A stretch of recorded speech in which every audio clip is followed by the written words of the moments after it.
Okay, let me just go here. Okay,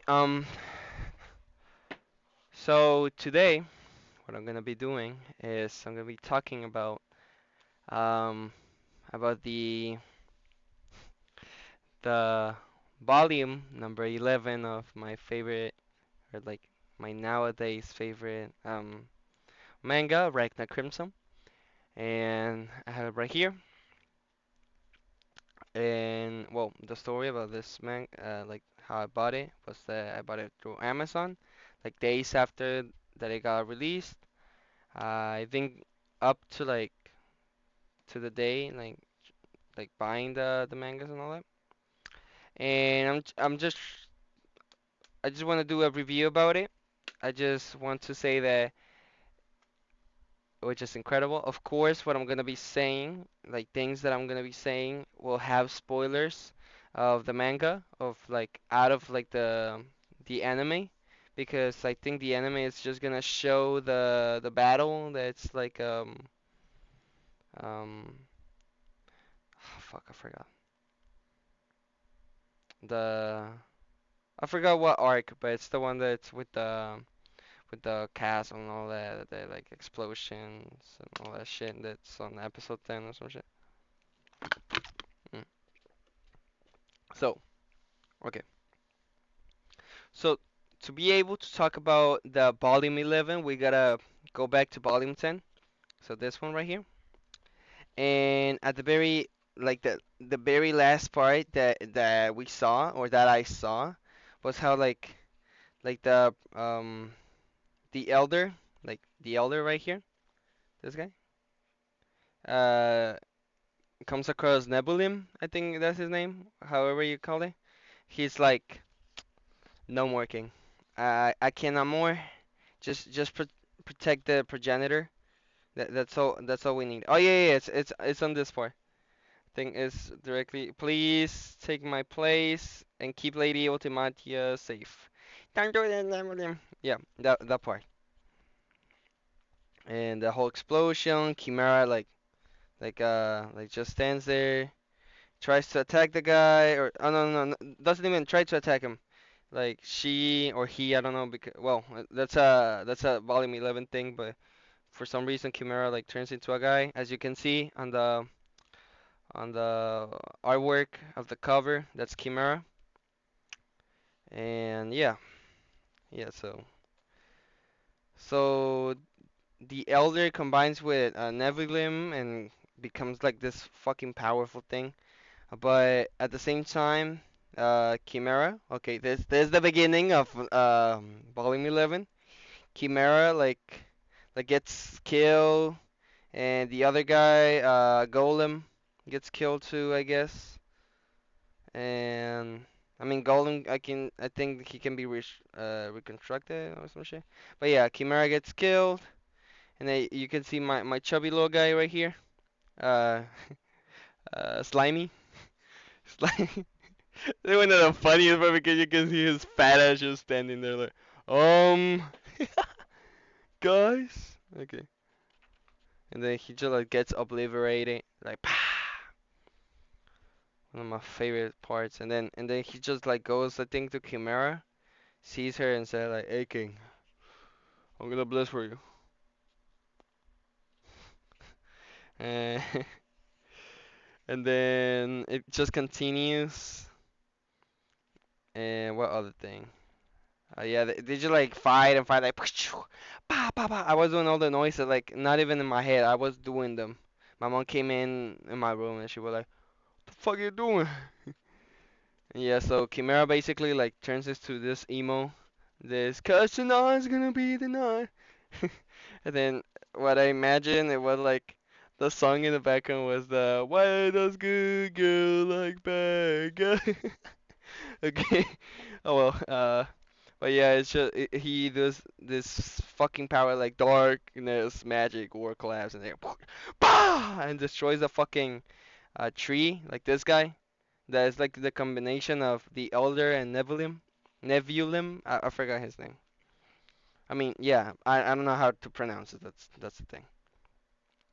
he gets obliterated, explodes, but because Nebulum does that, that affects Crimson because he was like already fighting with what was her name? Ultimatium, but like the dragon version, as you can see right here on the next chapter. I mean on the next page, and then Crimson like, you stupid, and then they just like continue like like oh no, all the destruction can be seen like, and then like Chimera just like just fucking dies. And well, doesn't die, but I cannot show it because it's kind of naked. Like Chimera is kind of naked, so I'm not trying to show that. I mean, I think I can show it like this, like she dies and she like transforms and dies and all that, and then as you can see over there, like dead. And then it's like the elder, like the combination of the elder and no, yeah, the elder like just yell like you're the only one left, referring to our guy, the one with the lightning energy, I think, lightning speed. Yeah. Um. So Timatia gets attacked or some shit. But like before we can see that, they just like straight up go to like the battle between Ragna and yeah, no, yeah, yeah, that's his name, Ragna and the Speed Light, whatever his name is.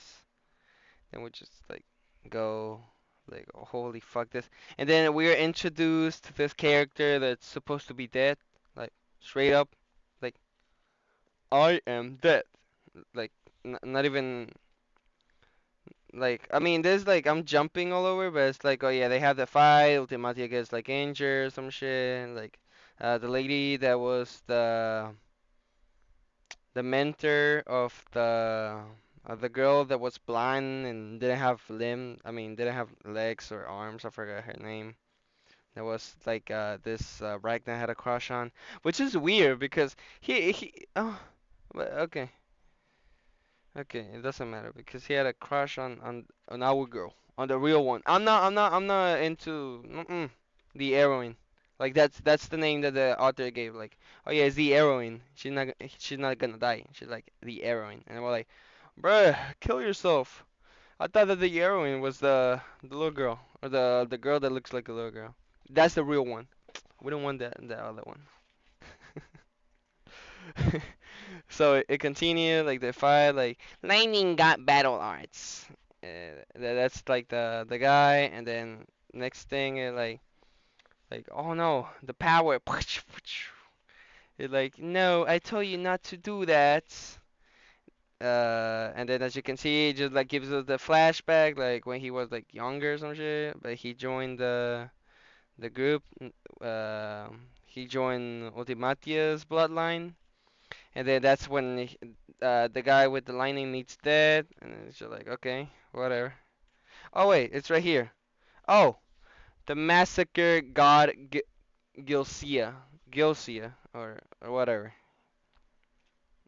Gilcia sounds nice. Gilcia. She's like super creepy. Like, oh, yeah, she has the vibe of like I'm spooky.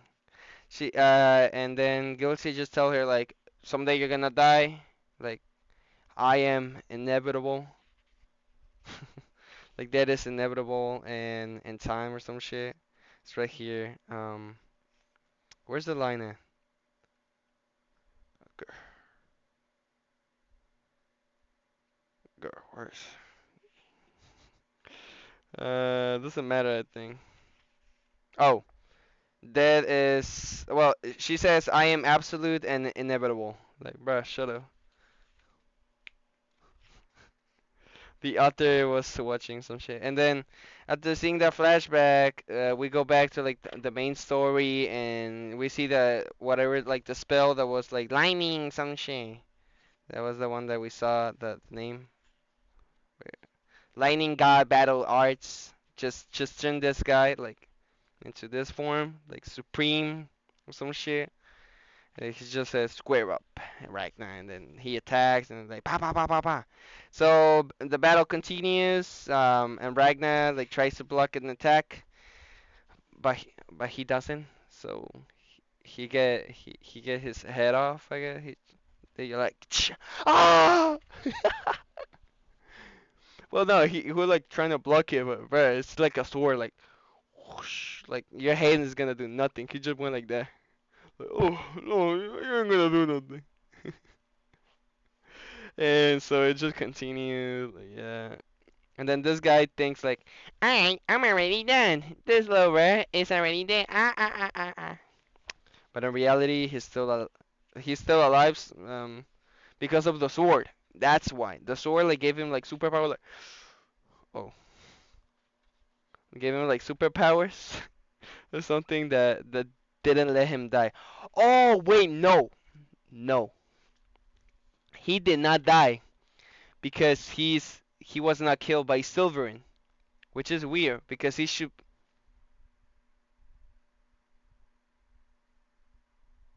Wait a second, wait a second.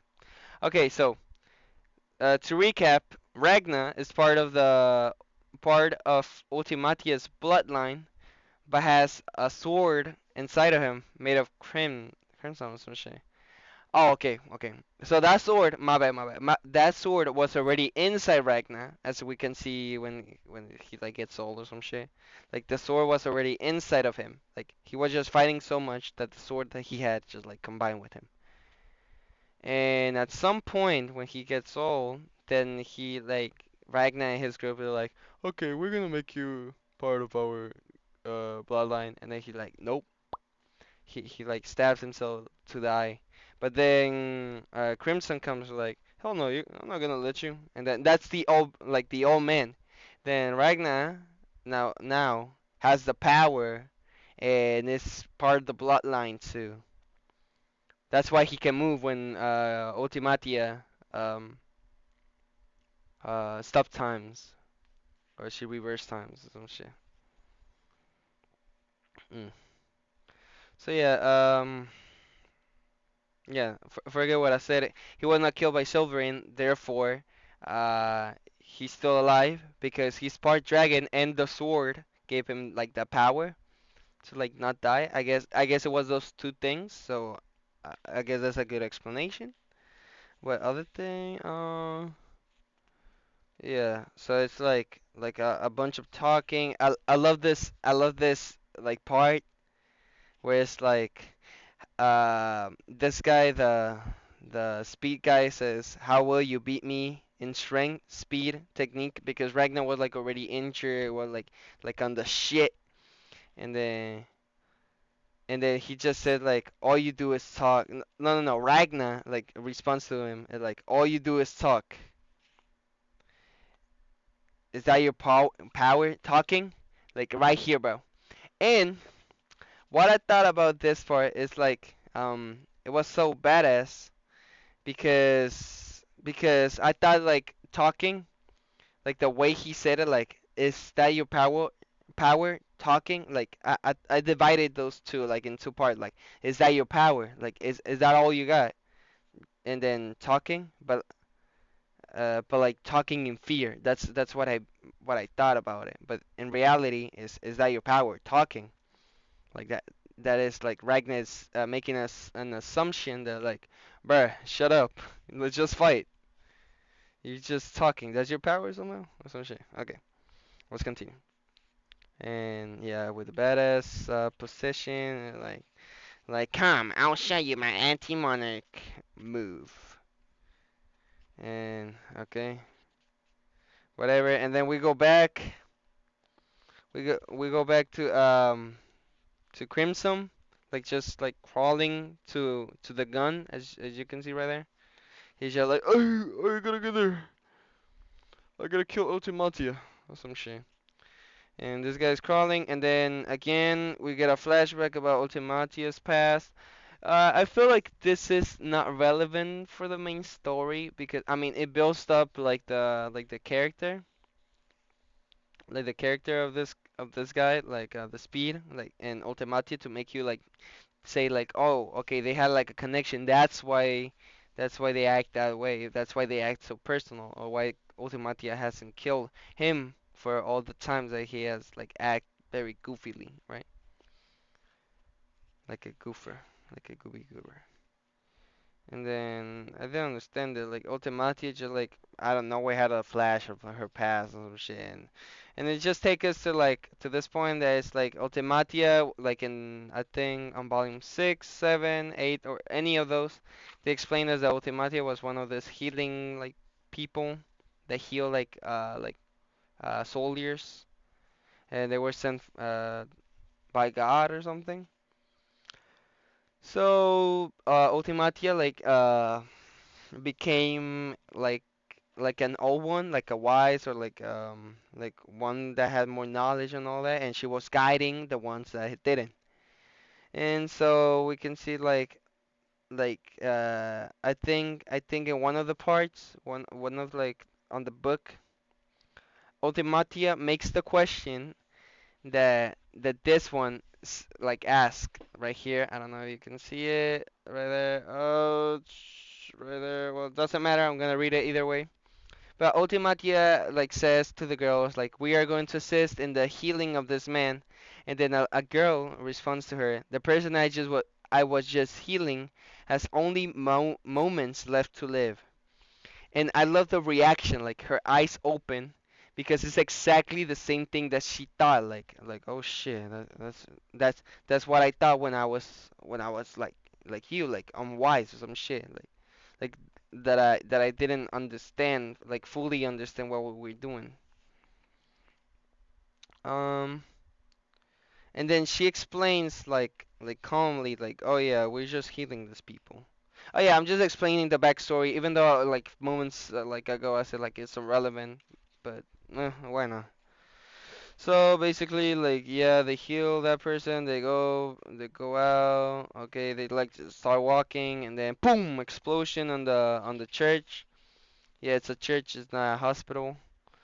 And and then it's a little kid. The little kid is the guy with the speed. He's injured, like badly injured. He's like Ultimatia like says, "What the fuck, little kid? Grr." She's not gonna do that. And then she starts talking, and then like the guy like, "Huh? Are you talking back?" And like, bah! And not even like he basically just said like I crashed land here, like bruh, I got injured, and then Automatia like, okay, but let me go and heal that other girl that's over there. So it's so good. And then she said like, hell no. I mean the guy said like, hell no, I'm not gonna let you through. And then Ultimatia like,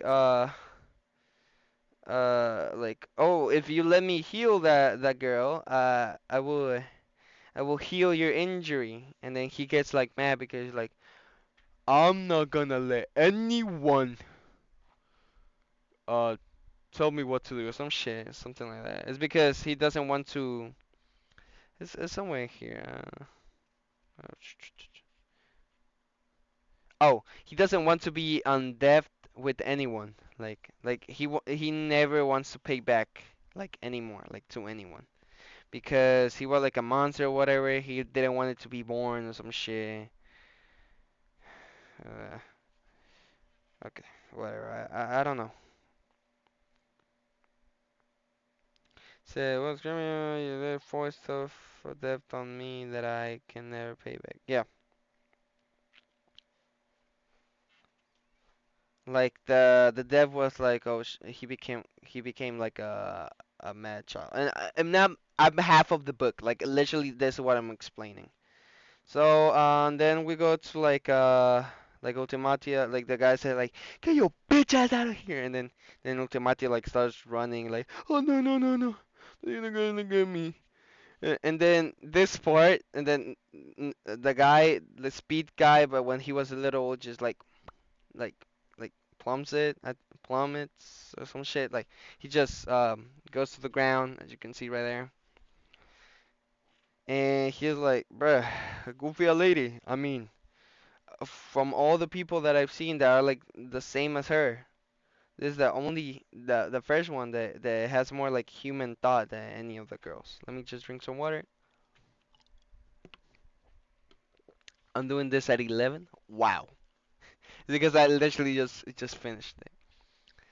So Ultimati like started running like I'm scared, I'm scared. And I don't want to die, I don't want to, and then boom, she like falls into the ground. And then she started like asking herself like, why don't I want to die? Fucking Socrates thinking or some shit like, I don't know, girl. That's on you. And then she's like, why? Why if after all nobody's going to like mourn me when I die? Like I'm just like another clone of like an original Ultimati or like girl, whatever. And then and then he, and then this is pretty childish, but I'm gonna explain it in a second, or like my explanation to what's happening. So she like gets mad and some shit like like, and there's like the part that says it was the very first time I had wholly rejected I've been wholly rejected by someone, replaceable or not. I was still a saint, in other words an object of reverence. So she's saying like this guy just treated me like shit, but I'm not supposed to be treated like that. I am holy, I am powerful or some shit. So the reason for this, like the next part or like the next page, it says, so for the first time in my life, I felt angry. Like, and then she says, like she states on her mind, what gives this lone name intruder the right to speak to me that way? Like, like talk shit to her. So, um, I felt like this. I'm sorry. I felt like this part was a little bit childish because I was like, she's already a grown ass woman. Like, but of course, she's a clone. Like, they explain like later on that of course she's a clone and everything. But they explain that like this girl Ultimatia is barely 3 years old. So so of course her knowledge and her thing or whatever is of a 3-year-old person. Like her mind is like of a 3-year-old girl. She doesn't perceive the world like a full grown ass adult. So that anger not only comes from like the fact that she's being like she is being childish, but at the same time from like this whole difference from always being treated as someone like, oh, thank you for saving me, or thank you for saving my husband, thank you, like people like always thanking her because she like the closest thing there is from a god. Um, and then this little kid that is nothing, like literally to her perspective is nothing, like a mere human, if I may say, comes to her and just simply says like, bro, you're nothing. You are nothing. It's like that thing like saying like, I've done more than you ever done, and I barely know you. And that's like a saying a lot. That's my perspective of what Ultimati is like trying to say. Like this little kid is treating me like shit, even though I am like this powerful being that's like that can be compared to God, that can heal people that are about to die, like literally about to die in seconds. So, because of all the anger or whatever, like she got super like angry. She just went to the guy, like she went back, like all angry, like, "Grr, you are not gonna be talking to me like that." And then she just said like, "I'm sick of it. Save this person. Don't save that person," and so on and so forth. Who decided what has value and what does not? I will not stop. You call me an ant. Yes. Oh, okay. So this part is because the little kid said like you're like an ant or ant something, ant woman or some shit. And so basically what he's trying to say like the ants like are always like they look all similar and they do the same thing. You can see them like all walking like do the same thing. Like you put a pier, they go to that little pier, they get collect and they go back. Like it's they're like following a cycle. Like just going around. They look the same. They do the same things. But this is the part that I really like, where she says, "But who decided that ants do not have minds of?" And then she gets like electrocuted.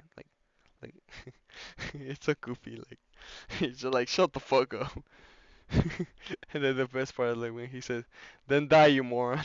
Like, bro, what do you expect then? Like, of course you're gonna get like that. But then she gets like on badass mood, like, "You're not gonna go to, you're not the guy. You're not gonna kill me." Then she's like, "Heed me creation, no, heed me time." And she finished her sentence. So the full sentence will be, "But who decided that ants do not have minds of their own?" And then there we go.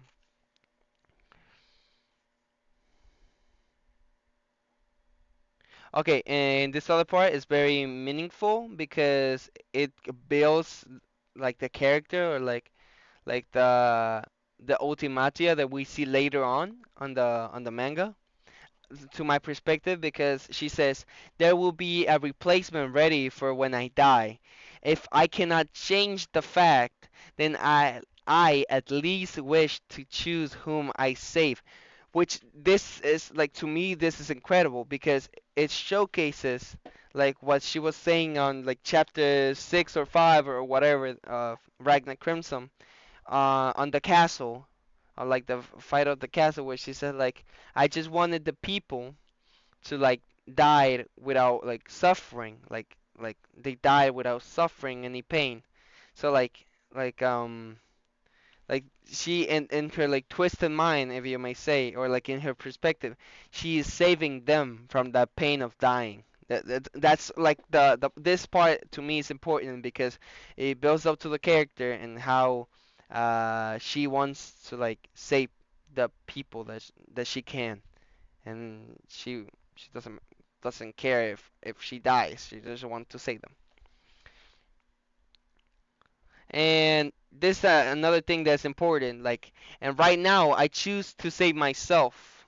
Like not only saying like I will choose who I save, but at the same time I will take myself as someone like that. If I die, other people will die. That's my perspective of the thing. Then um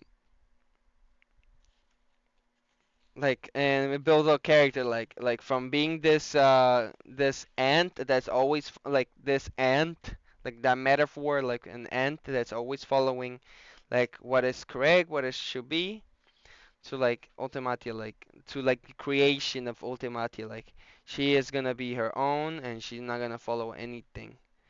And it's like a contrast, I think, to like the ultimatia of like that we see on the book, because she follows God, like the perspective of God, but as we see later on the book, what she sees as God, like this little kid or girl, I forgot, it's in reality like a twisted thing that she just created. Like it's not God at all. That's what I know, because God is not like this little kid, and God does not want her alive. Like God sees her. Well, this like later. We're gonna explore that later, so I'm just gonna leave that. And and then she does like the Himi time, so she heals like she like you can see like she reconstruct the church or whatever, and then the guy like it's healed, like nothing happened to him, and then the guy gets mad, is about to punch her, but now he is on death with her, so he cannot do shit. Now right here this explosion, like this, like we go back to like the like in time, like to the actual time that it's like the explosion that happens because of Ragna and this guy like fighting. and whatever and they just like go back in the flashlight and say like I made a promise and like that's my promise or some shit. Like they both made a promise. That's what they're trying to say. And then when they finally like finish like fighting or something like after the explosion, Ragna as you can see is pretty injured and he's trying to do the attack that he like the speed guy recalls and says that it's the only strike to ever surpass my speed, but it immediately wrecked his body and left him unable to fight. Must be a self-destructive move that emits all of his power at once. So he's saying like even and then uh okay, I'm sorry, it's this too like ha come no problem, I can handle it in my current form. So he's saying that even though he like Ragnar did that like attack and it was like his finishing move to like kill him, on the current phase or form that this guy is, like the speed guy is, it will not work. It is not going to work. And by the like come it's like when he said like come to me or some shit, but he knows that Ragnar is like weak, so he says I think you mean please come over here, sir. Like saying like if I was not going to attack you, you will not be able to like that do like that the like attack like strike attack. They're like super powerful because you need me to get close to you. Which he which then Osimatia said like Kamui, don't do it. Oh, that's the name of the guy. The speed guy is called Kamui or Kamui or whatever. I'm gonna call him Kamui. Yeah, Kamui. Why not? And then he just says, "Stay out of it, of this." I'm going for a water. Hold up.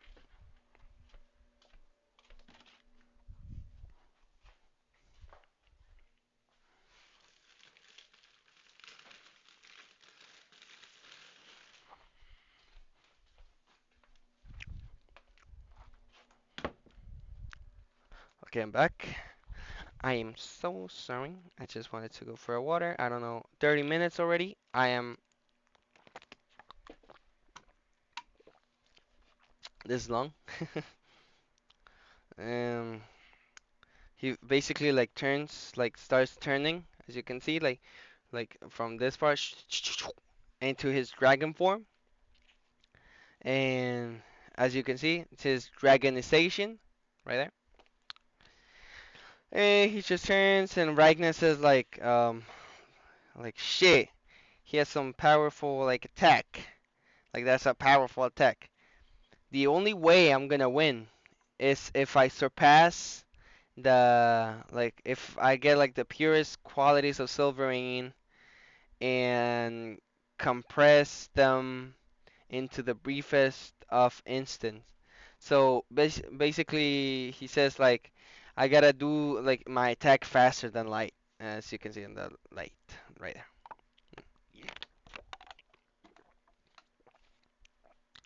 So he makes like oh this is my one of my favorite parts. It's a waste of a good 2 pages, but I mean it explains it like visually explains you what is the time like he took like over speed of light, I guess, but I don't think that's speed of light.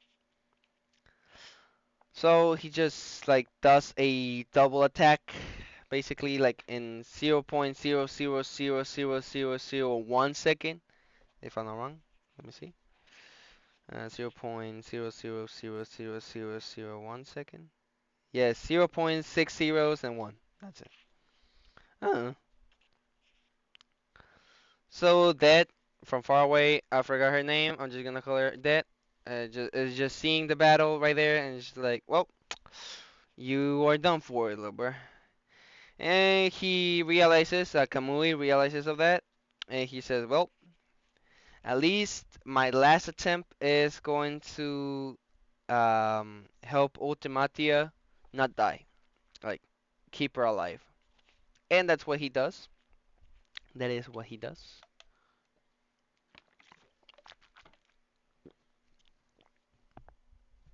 My bad. So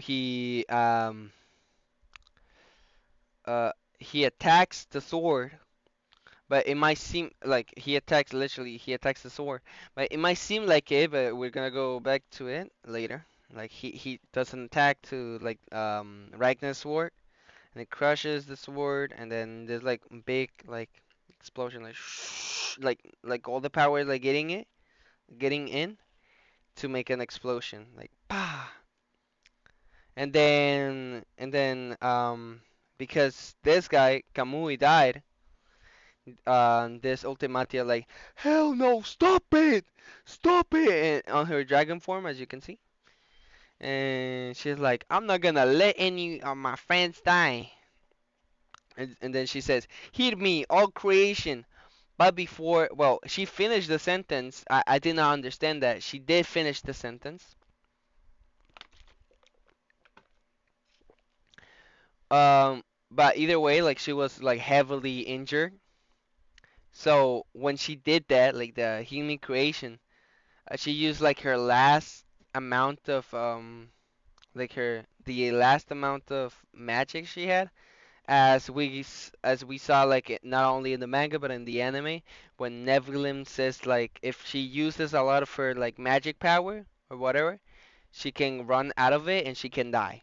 So right here is like, oh, heal me my creation, and then pa pa pa, she gets shotted.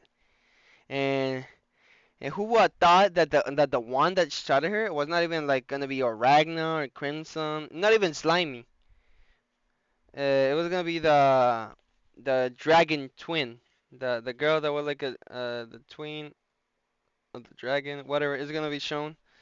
And then Slimy did not died, like on that attack, but he was hungry because he was about to die, so he was about to kill the dragon twin. But he didn't because this Crimson said like, Slimy, over here, quick, bring her with you. Like over here on this page, like, come on, King, you gotta do it. I am your master. I'm gonna whip you. And then the dragon twin is like thinking about it, like, oh, she's gonna like return time back.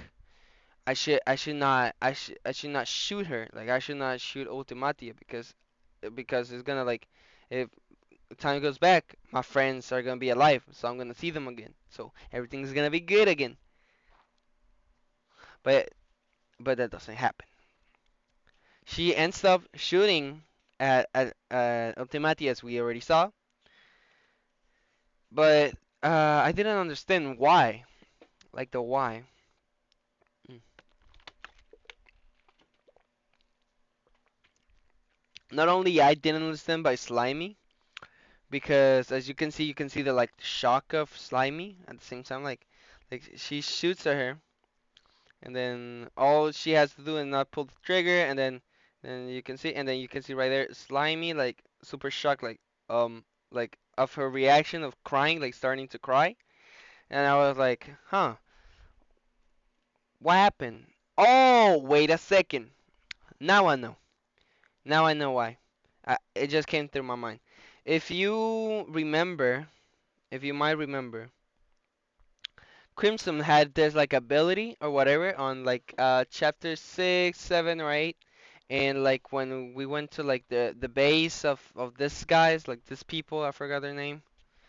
They said something about like, hey, like Crimson has like this power of controlling, like mind controlling the others. So what I think has happened is like she had like the conscious like on herself, like, oh yeah, I'm not gonna like shoot her, but she ended up doing it. And the way that this girl, like the way that this Crimson ended up like ma- manipul controlling her, basically controlling her, manipulating. Ah, fuck, I cannot say. I forgot. Manipulating. Ah, fuck. It was because she was like biting the hand of Crimson. Because like her arm was like had like the gun and it was already like cut. So she was like biting it, and she like shot at like the thing, and then when she realizes and when she starts crying, is when the arm, oh fuck, the arm right there, like goes out of her mouth, like, like that's my theory, right? And then I love this part too. Is like you can see all the swords of all the people, like the fallen people, and she like like starts crying and all that. Like, oh no, my friends. And then she just like say, "No, King." Like like she didn't want it to do that, but she ended up doing it, right? And oh, and this is the part that they tell us the age, like right here, of Ultimatia, like when he meet Kamui when he was younger, age 3. So that was the reason why I was saying like, oh, she was acting childish because she is a little kid on the time on like the flashback about like how Kamui and Ultimati met. Okay, so we go back to the flashback. We go like on like a little bit after like Ultimatia got shocked or whatever. Like oh no, after Ultimatia used her power to rewind time and reconstruct the church. She like wasted all her energy, so she just went to sleep. Then she wakes up. She's like, "Oh, where am I? Like, did you rape me?" And she's like, "No, no, no, no, I would never." And then Kamui is like, because you saved me, I gotta now like accomplish one of your wishes." And the only thing that like Ultimatia didn't have any wish other than like stop calling me, what was it? Stop calling me Ant Woman. That was the thing, and he was like, I can already do that. Like, shut the fuck up, look. And and then the thing that he ends up saying, like Kamui says, like someday I'm gonna free you from God's grasp, and that's a promise. Which this is incredible. I love it. He ends up accomplished. Like he ends up actually doing, even though he died in some way he did help her.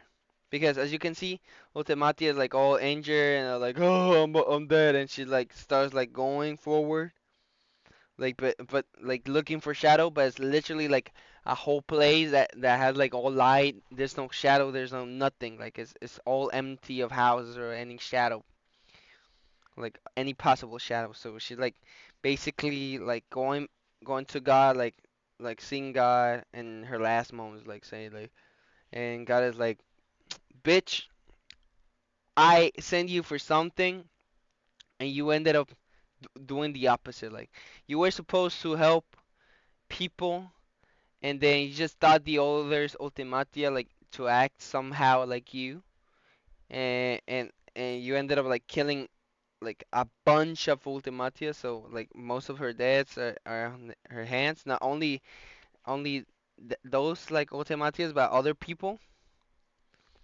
And then Kamui is like fighting, like literally, like he's dead. Like he's straight up dead. Like there's no way back for Kamui.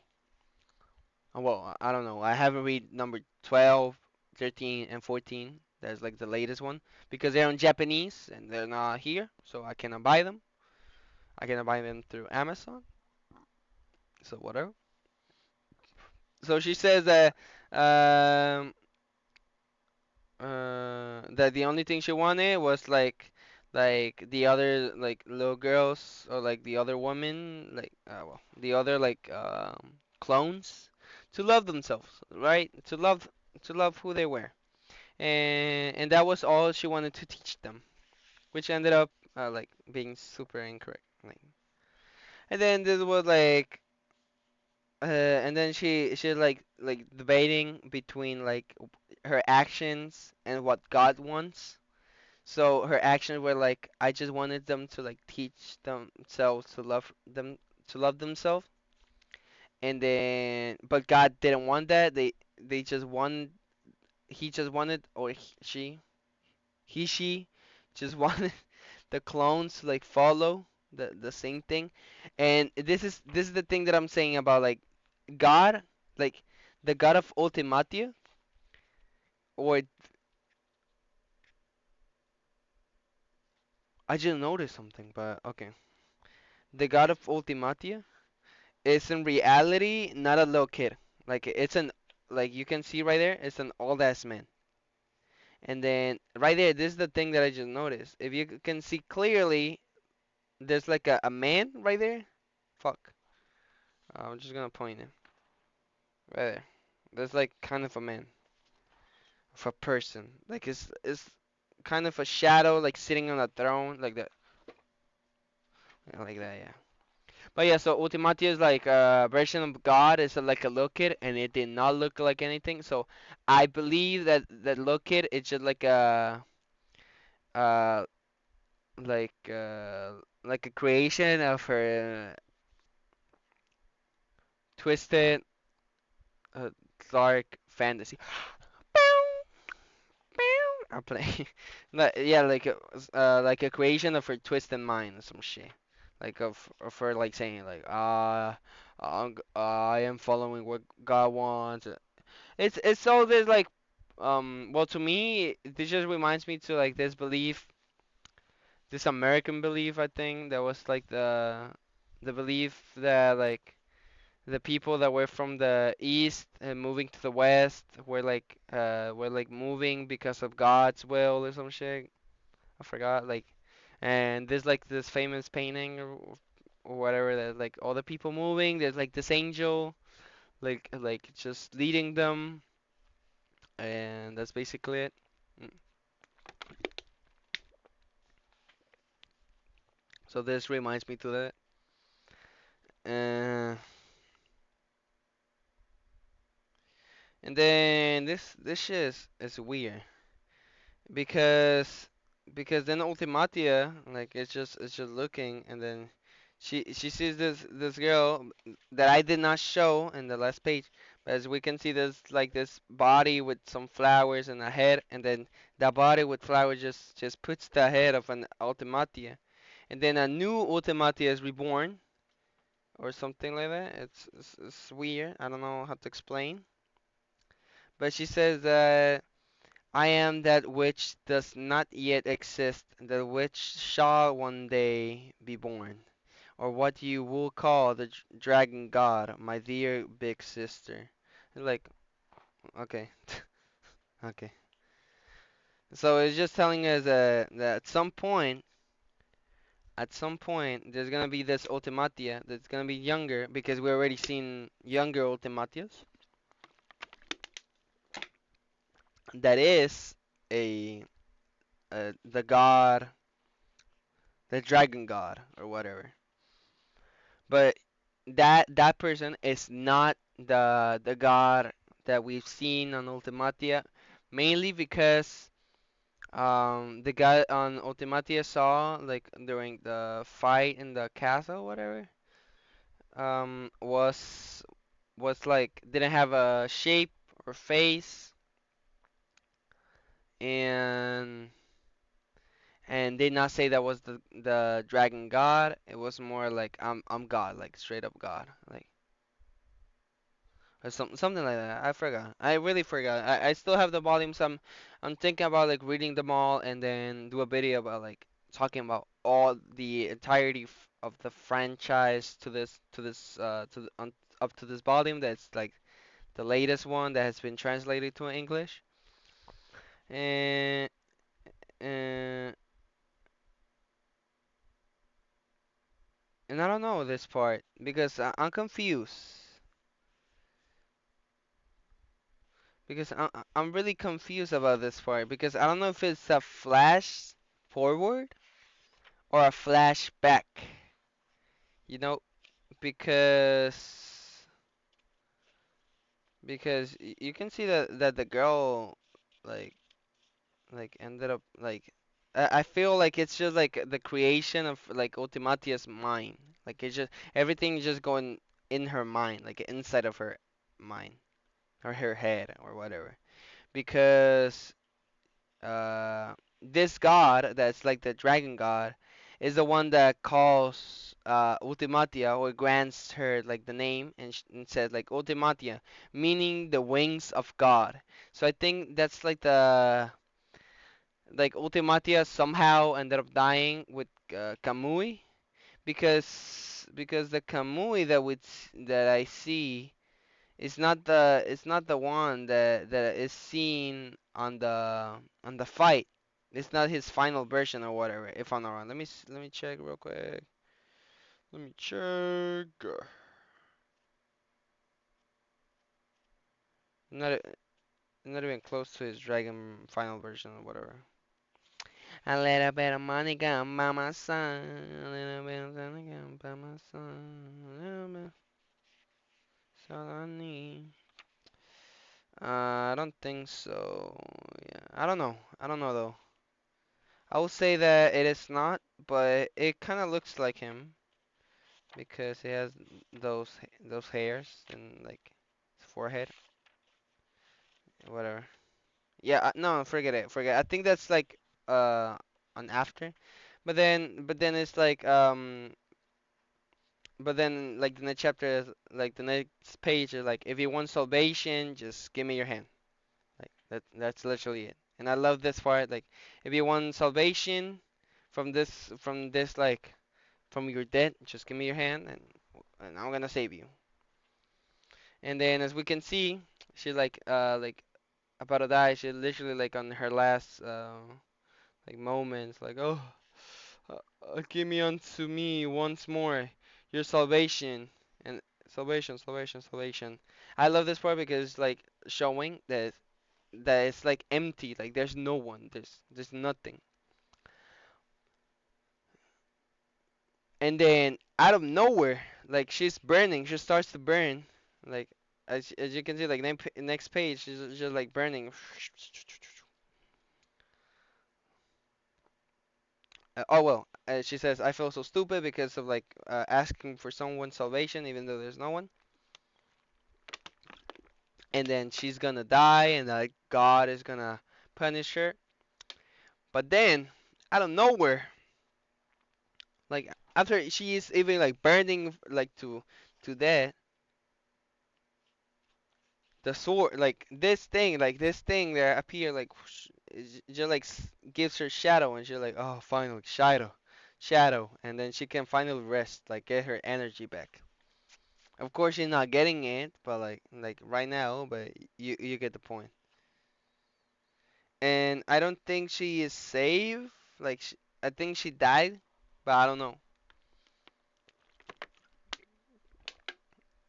I have no idea but I do believe she ended up dying because even though there was a shadow, she was super weak, and she did not die because of the light, but because she got shot, right? And as you can see, her face or whatever is like you can barely see it, but I don't know because she said it says it made me so happy when you told me to live longer, when you told me I wasn't allowed to die. I don't know if she's still alive or not. I mean, she's still burning, but that doesn't mean she's dead, right? Because she's still a dragon, and the only thing she needs is like a shadow, I guess, and she's like super powerful or some shit. And we can see that this thing, the thing that is giving shadow, is the sword.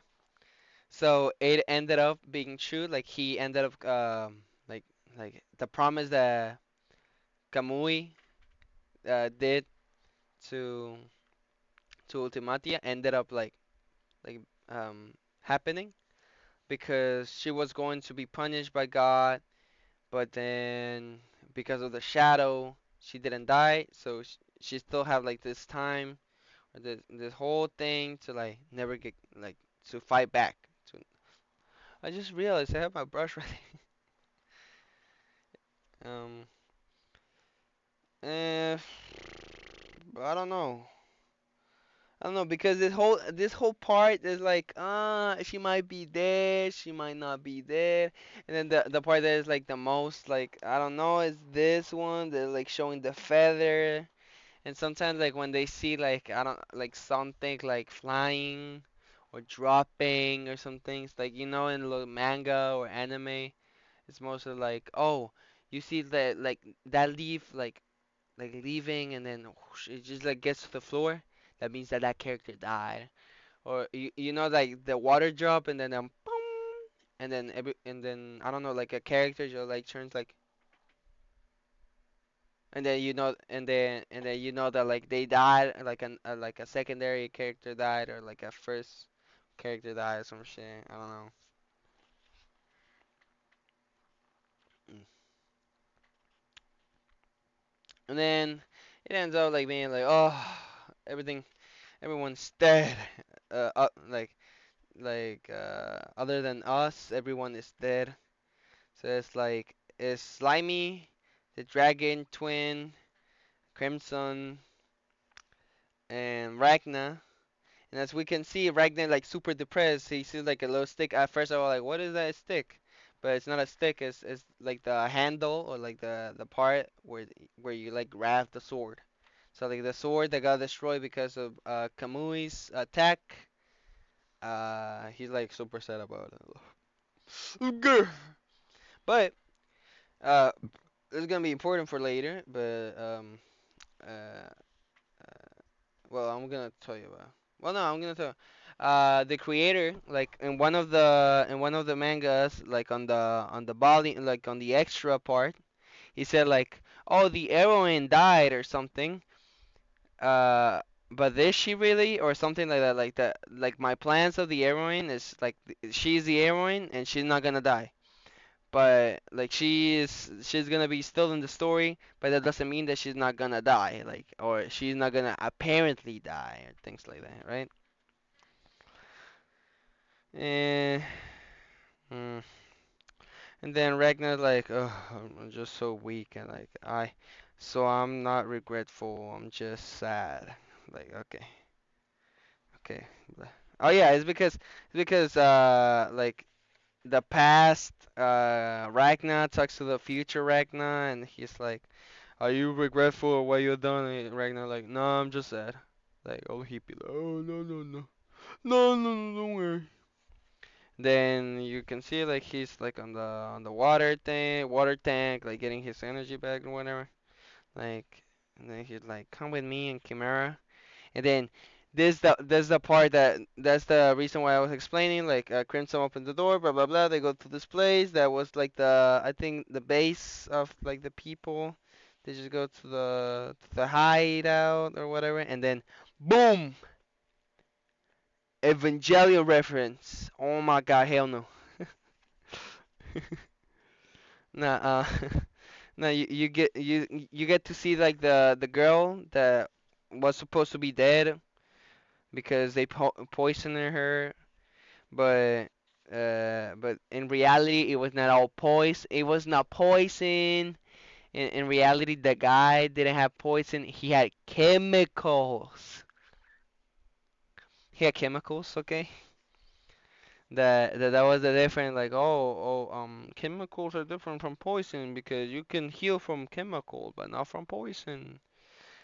And then the one that ended up like in the moment that like I forgot his name, but hold on. The guy that poisoned her, he ended up dying, right? And the reason why she's still alive is because even though like those chemicals were in her body, she was still fighting, so she didn't die. So the reason why she survived is because her body like survived all that like all those chemicals until the point that the guy died. And it's like wow, like imagine all the like endurance or like the power. And I love this part where it says like, "I will ensure that you do not suffer such a lonely life, a lonely end." It's like I don't know. I feel like this character that became the heroine is just telling me that the girl that the character liked is gonna end up dying. To me, it's just gonna end up dying. Or number one, or that the girl that like started the whole story is going to end up dying, or it's gonna be like a story where like the main character Crimson ends up like getting like a lot of girls or gets a like a harem or something. But that was so like stupid. Nah, it wasn't stupid. It has its meaning if I may say, but it's like but it's like you see that the person is finally like like like like there, and she's like healing you like the first thing you will not say is like, oh, I'm so like the first thing you will say like oh, well, he does say it, like she survived, but I will not say like after they tell me like, oh, she might not actually wake up. I don't think that oh, I know, that actually sounds good to say, but that's more in front of like the person, but he just said like, of course there's no guarantee she'll actually wake up like the Chimera, but in his male version, and then Ragnar just responds or replies saying like, I know she'll open her eyes again, and then she'll make me another sword. You're like, wow. I felt like I liked that part when I read it, like just like minutes ago, like an hour ago. And I was like, wow, that's crazy. And then we see that he survived. I love this part because you're like, stop.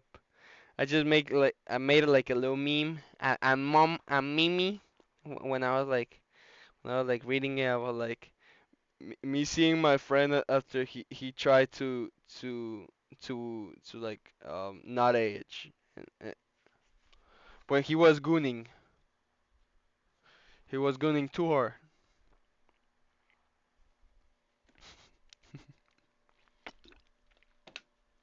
He lost a lot a leg, right? So basically they say like, ah, you ain't leaving, and yeah. The guy is like, well, I'm gonna get to your level. I'm gonna get to your power level. I felt I look so creepy, like my eyes do not match, bro.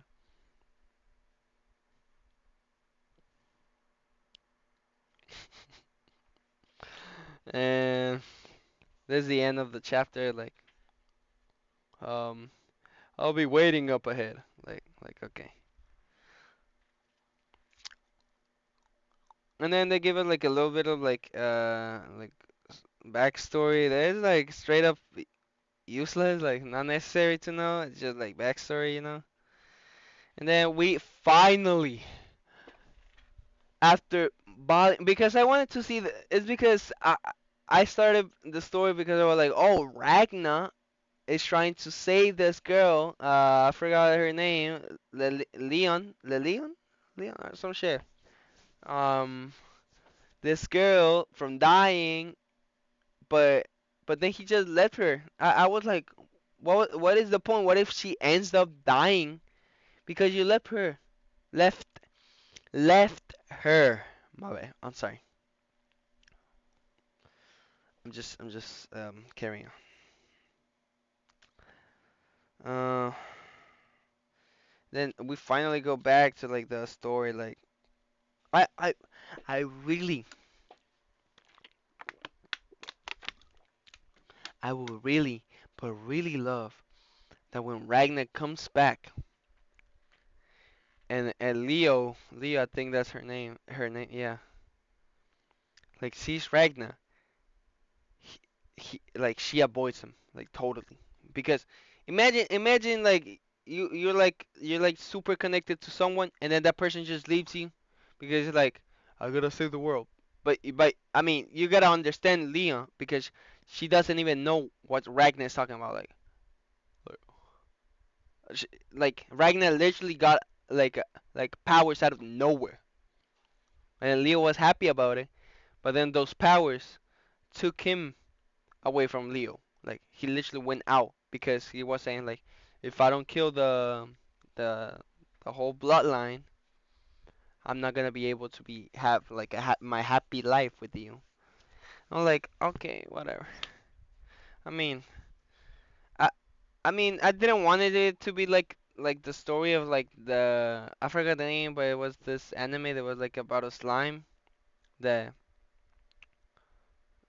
like you know that he had like his whole like his whole like a village and all that. I didn't want it to be like that, like, oh yeah, the enemies come to him and then he has to fight. I actually wanted like the character to like go out. And what I mean by that is I like watched season one and two, I think, and I never saw like the main character leaving the town. So that's what I'm saying. If there's like a moment or like specific part where he does, well, I'm sorry, I didn't watch the anime or I never read the manga because uh uh I don't know. I don't fucking know. I was just like, okay, well, another series that I'm just gonna leave, I guess. Oh no, it was because I was reading one of those mangas. I forgot one of those. Not Ragna though.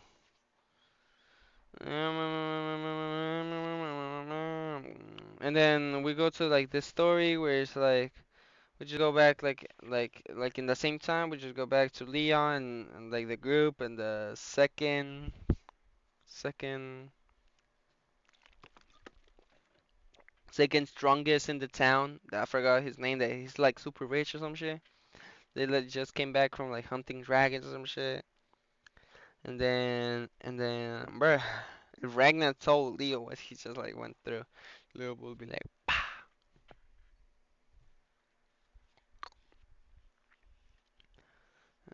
and then we realize, or they tell us that in actuality, there's more seats on the wing bloodline. And it's like, okay, well, you just took that card out of the pocket. I thought that it was only the ones that you were presenting, not that there were more. Now they're just gonna tell it like, oh yeah, actually, there were more, but you were not seeing them because they were on a mission or some shit. It's just gonna come up with something. I love the manga though. Like I love the author, but like Kobayashi, what what what is this? What is it? Just finish the story or go to another like enemy or continue the story. Like make make an extra story, anything because I've seen like I love it, but I only seen fight, like only seen fight and all that, like planning and all that with Crimson. But I'm sick of that. I want to see like a story with Leo and Ragnar because those were the first characters that were in the story. I should see more about them than about these two people, right? And I didn't feel like the anime did any justice to that, like to like the relation to Leo and Ragnar. Her like it just okay, whatever. Just leave that story, the story that literally started the whole thing aside, and it's just like, I don't know. Okay, but I understand the point. I understand the point. If Ragnar is blinded by this need of killing the bloodline, because if he doesn't, then Leo is gonna die or end up dying. So he's like, I cannot let that happen. Okay, whatever. Yeah, we just simply go to the like to to this to the people, to Leo and the other in the group, and like humans are like fighting the group, telling them like, "Hey, this is not supposed to be like, why are you attacking us?" And then they tell them like, "Hey, it was because they sent us, and if you get killed, the whole village or whatever that's being attacked." It's been attacked by the 14th seed of the Wing bloodline. It's going to be saved. Like the city is going to be saved. So if you get killed, we Gucci. Now, what I feel about this chapter or like this volume, pretty good. I'm not gonna lie, but as I already said, I feel like the story departure or like went too out of like what I was expecting when I read like the first volumes, which is somewhat good and somewhat not good because my expectations, as I already told you, were like the story of the slime. I was like, okay, it's gonna be like that one story, but actually like was interesting that it actually was like a character like Ragnar who wants to kill because his mission is to save Leo from all these things. But then Leo or Leon is never mentioned like again on the story. Like okay, she doesn't or he doesn't explain why he's doing this. And I understand it. Oh my bad. I'm sorry. I understand that because Crimson might be like, hey, don't say about your story or about your things because this might not help this and this and this, right? Like it might not help the plan or whatever. But please don't make this love triangle. Please, I'm just begging like Kobayashi. I know that I'm reading from volume 11 I'm literally late on the manga. Well, I'm not late. I'm like on the date. But like I'm late because if he already did something or like the love triangle, I'm gonna be like fuck you. I'm sorry. It's just to me it's just like if the main character like main story or like main focus or the thing that drives him to do the things that he's doing is Leo, he at least should stay with Leo, right? But I feel like the other character, the one that was taken, it's okay. I'm not against it. It's just that if he Ragnar is doing all that for Leo, at least somehow, like even though I know that there's gonna be an argument when Leo and Ragnar see each other again, at least somehow they get together, right? But the problem that I have is that the author said that the heroine or whatever is gonna be the girl, the silver girl or whatever. So I'm like thinking like if she's the heroine and he is the hero, it might be one of those like triangles where like, oh, I'm the hero and I get in love with the heroine, but I'm in love with this other girl, and it's like I simply say don't but I already know that Ragnar already got in love with her. Like saying this not gonna change anything, and I want the main like the author to follow his idea because even though I'm just like saying shit because I want to like take it out, right? But in reality, what I want is like, to see like any like change. Oh, bro, it looks like if I have like titties, like bro, I don't I don't get. Grr, oh plane. Like I want the author to like follow his story, like build his story, not like me saying like don't do that. Like I actually want to see that because up to this point, the battles, the story, the characters have been great. Like and the one that I really love is Slimy because, bruh, it's Slimy. I like Slimy. I like Chimera. I like Golem. I really liked him because he made sense. To me, he made sense. Like if you have your master, I think that you will try to do like like those dogs that like sometimes they like eat something that they're not supposed to do. And then you as a master like have to like open it or like if you do something like like several times and then you stop one day or you like focus on another thing, then the dog is gonna be like do it so you notice. And I like that part where he like, oh, I planned the bombs but didn't like didn't detonated them, didn't make the explosion. He didn't like make the boom, right? And then I like that he was like okay, he or she whatever because he can Crimson can turn into two. He or she is still a master of Golem, and Golem still like goes again. Is I forgot who was the philosopher that was like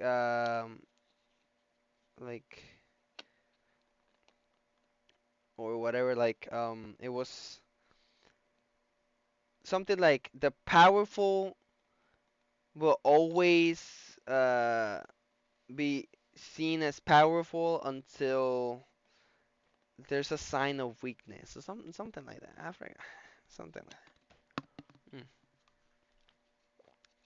So yeah, that's basically what I think about Ragna Crimson. And yeah, I think that this volume was pretty goated, pretty good. And yeah, that's it. Like I really liked it. It was great. It's been an hour and 15 minutes already. And yeah, Ragnar Crimson, goated. Good volumes, good ending of like an arc. And I expect a lot from from the volume 12 that is coming out on May, which I hate. Why do you have to like December and then all the way to May is 5 months? Why? Oh wait, maybe he went on haiku, right? I think that's the name, like haiku, like the story stops because the author has to do things like live his life. If that's the case, okay, that's perfect because everyone needs a break. But I know that it's not the author; it's the people who translate. I know it's the people who translate because the manga is already on volume 14, if I'm not wrong. I already saw the cover of volume 14. That tells me a lot. That tells me a lot. Now I'm playing. I don't care.